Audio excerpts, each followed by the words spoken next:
میرے پیارے آقا صلی اللہ علیہ وسلم کے پیارے دیوانوں، یعنی جو لوگ شراب کے عادی ہوتے ہیں وہ دوسروں کو بھی شرابی بنانے کے لیے، وہ دوسروں کے دل کے اندر شراب کی محبت پیدا کرنے کے لیے ابتدا میں لوگوں کو لے جاتے ہیں اور کہتے ہیں تیرے بیٹے کی قسم تجھے شراب پینا ہوگا، تیری ماں کی قسم تجھے شراب پینا ہوگا۔ یاد رکھیں میں نے بہت بڑی بات کہی ہے کہ معاذ اللہ اگر کوئی کہے تجھے اللہ کی قسم ہے شراب پی لے، تو تو نے کہنا ہے تو جس اللہ کی قسم دے کر کے مجھے شراب پلا رہا ہے اسی اللہ نے مجھے منع کیا ہے۔ یا ایھا الذین آمنوا انما الخمر والمیسر والانصاب والازلام رجس من عمل الشیطان فاجتنبوا لعلکم تفلحون، کہ ایمان والو شراب سے اور جو ہے وہ جوے سے بچو، اور شیطانی کام ہے یہ، اللہ اکبر، بت پرستی سے بچو، پاسا کرنے سے بچو۔ اگر تم ان کاموں سے بچو گے لعلکم تفلحون، اللہ تعالیٰ تمہیں بڑی کامیابی عطا فرمائے گا۔ تو اللہ نے شراب سے بچنے پر کامیابی کا مژدہ دیا ہے۔ میرے آقا علیہ السلام کے پیارے دیوانوں، شراب کے عادی بن جانا تو بہت بڑی بات ہے۔ حضرت عبداللہ ابن مسعود رضی اللہ تعالیٰ عنہ فرماتے ہیں جس نے ایک گھونٹ شراب کا پی لیا اور شراب کا ایک گھونٹ پینے کے بعد اس نے توبہ نہیں کی اور وہ مر گیا، تو لوگ مرنے کے بعد مردے کا چہرہ قبلے کی طرف کر دیتے ہیں۔ عبداللہ ابن مسعود فرماتے ہیں جس نے زندگی میں ایک بار بھی شراب پی اور اس نے توبہ نہیں کی تو کیا قبر میں اس کا چہرہ قبلے کی طرف نہیں رہتا بلکہ اس کا چہرہ قبلے سے پھر جاتا ہے۔ ایک گھونٹ اگر کوئی شراب پی لے تو قبر میں اللہ اس کے چہرے کو مرنے کے بعد قبلے کی طرف رکھنا گوارا نہیں کرتا، اس کا منہ پلٹ جاتا ہے۔ عبداللہ ابن مسعود کہتے ہیں اگر میری بات پہ یقین نہیں آئے تو کسی ایک بار شراب پینے والے کو قبر میں دفن کر دو اور اس کے بعد مجھے ایک کمرے میں قید کر دو اور اس کے بعد پھر قبر کھول کر کے دیکھو، اگر اس کا چہرہ قبلے سے پھرا ہوا نہ ملے تو عبداللہ ابن مسعود کو پھانسی دے دینا۔ یعنی آپ نے اہمیت بتائی کہ دیکھو کتنی اہم چیز ہے یہ کہ ایک گھونٹ اگر کوئی شراب کا پیے اللہ اس سے اتنا ناراض ہوتا ہے اگر وہ توبہ نہ کرے کہ اس کا چہرہ مرنے کے بعد قبلے کی طرف قبر میں نہیں رہتا بلکہ پھیر دیا جاتا ہے۔ تو جس کا چہرہ قبلے کی طرف قدرت کو گوارا نہیں، اس کا جنت میں آنا قدرت کو کیسے گوارا ہوگا؟ لیکن آج یہ ہے کہ میری پسند کے ہیرو نے شراب پیا تو میں بھی اس اسٹائل میں شراب پیوں گا۔ آپ سے پوچھنا چاہتا ہوں، میں آپ سے پوچھنا چاہتا ہوں، ہیرو جس شراب کی نمائش کر رہا ہے یا اس کا ایڈورٹائز کر رہا ہے وہ چیز استعمال کبھی نہیں کرتے جس کا وہ ایڈورٹائز کرتے ہیں، جس کا وہ تشہیر کرتے ہیں۔ انہیں پتا ہے کہ ہم جس کا اشتہار کر رہے ہیں اس سے نقصان کے سوا کوئی فائدہ نہیں ہے۔ میرے پیارے آقا صلی اللہ علیہ وسلم کے پیارے دیوانوں، اور پھر ہمیں ہیروں کو سے محبت کرنے کی کیا وجہ ہے؟ ہمیں کرکٹر سے محبت کرنے کی کیا وجہ ہے؟ اللہ نے تو ہمیں اتنا عظیم محبوب عطا کیا ہے۔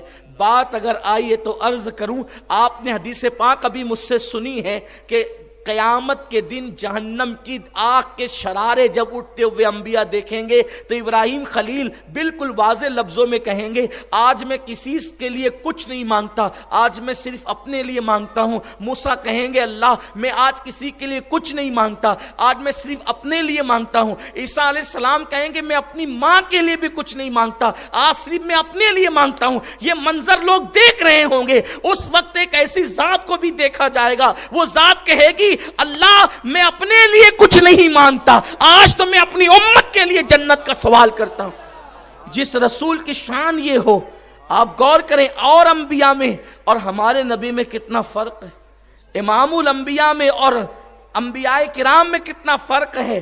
وہ اپنی ماں کے لیے بھی کچھ مانگنے کی ہمت نہیں کریں گے۔ کون سی ماں جس کو قرآن نے بتول کہا؟ کون سی ماں جس کے حجرے میں بغیر موسم کے پھل آئے؟ کون سی ماں جو کنواری تھی، بچہ پیدا کرنے کے بعد بھی کنواری رہی، جسے دنیا مریم کہتی ہے، مریم بنت عمران کہتی ہے؟ آپ مجھے بتائیں ایسی ماں کے لیے عیسیٰ کچھ مانگے نہ مانگے اور حضور علیہ السلام کہیں رب حبلی امتی، میری امت کو بخش دے؟ اس امت میں کون لوگ ہیں؟ زناکار بھی ہے، جوا کرنے کھیلنے والے بھی ہے، شراب پینے والے بھی ہے۔ آپ بتائیں جو رسول قیامت میں اپنے لیے کچھ نہ مانگے اور امت کے لیے مانگے، آج یہ امت کہہ رہی کہ ہم کرکٹر سے محبت کریں گے، آج یہ امت کہہ رہی ہے ہم ہیروں سے محبت کریں گے، آج یہ امت کہہ رہی ہے ہم گناہوں سے محبت کریں گے۔ آپ مجھے بتائیں ظالم و محبوب کا حق تھا یہی عشق کے بدلے عداوت کیجئے. سوچو تو صحیح آخر ہم کہاں جا رہے ہیں, کس راستے پہ جا رہے ہیں. اور ایک بات یاد رکھنا, آپ جس راستے پہ جا رہے ہو آپ کے بچے آپ کے پیچھے ہی آئیں گے. یہ مت سمجھنا کہ آپ جس راستے پہ جا رہے ہو آپ کے بچے کسی اور راستے پر جائیں گے. یہ بات بہت خاص خیال رکھنا. جس کا باپ بیڑی نہیں پیتا اس کے بچے بھی بیڑی نہیں پیتے عام طور پر, لیکن جس کا باپ بیڑی پیتا ہے اس کے بچے بچپن میں کاغذ کی بیڑیاں بنا کر کے باپ کی نقل کرتے ہیں. بہت خیال رکھنا, جس راہ پر تم جا رہے ہو اسی راستے پر تمہارے بچے فوراً چلیں گے. بچے باپ کی نقل کرتے ہیں, بچے ماں کی نقل کرتے ہیں. اگر تم شراب کی طرف جا رہے ہو اس کا مطلب تم اپنے بچے کو بھی شرابی بناؤ گے. اگر تم فلم کی طرف جا رہے ہو اس کا مطلب تم اپنے بچوں کو بھی فلم دیکھنے والا بناؤ گے. اگر آج تم جوئے کے اڈوں پر تاش کے پتوں پہ جا رہے ہو اس کا مطلب تم اپنے بچوں کو بھی تاش کھیلنے والا اور جوا کھیلنے والا بناؤ گے. آج تو تم کو اس کا احساس نہیں ہوگا, تم کھلے طور پر کرو گے, تمہارا بچہ چھپے طور پہ کرے گا جب تم بڑھاپے کی منزل پہ پہنچ جاؤ گے. لیکن جب وہ کھلے طور پہ شراب کی بوتل ہاتھ میں لے کر گھر میں آئے گا اس دن تم کو احساس ہوگا میں نے برا کیا, لیکن وہ احساس اس وقت تو کچھ نہیں کر سکتا. اس وقت کا پچھتانا تمہارا ماحول بدل نہیں سکتا. اس وقت سوائے حسرت, ندامت اور پریشانی کی آپ کے ہاتھ میں کچھ نہیں آئے گا. اس لیے اگر تم اپنے گھروں کا ماحول تبدیل کرنا چاہتے ہو مسلمانوں تم کو خود کو بدلنا ہوگا, تمہیں خود کے اندر انقلاب پیدا کرنا ہوگا.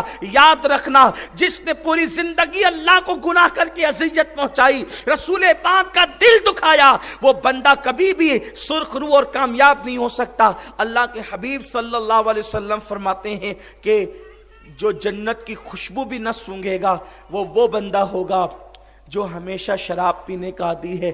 کاش نشے سے, شراب سے میری قوم کے نوجوان توبہ کرتے. اور آقا صلی اللہ علیہ وسلم فرماتے ہیں دوسرا بدبخت وہ ہے, کم بخت وہ ہے جس کو اللہ جنت کی خوشبو سے بھی محروم کر دے گا. جو جنت کی خوشبو سے بھی محروم رہے گا وہ بندہ ہے جس نے اپنے ماں باپ کی نافرمانی کی ہوگی, ماں باپ کو اذیت پہنچائی ہوگی. آپ بتائیں کہ آج کتنے وہ نوجوان ہیں جو اپنے ماں باپ کو اذیت نہیں پہنچاتے اور ماں باپ کی فرما برداری کرتے ہیں.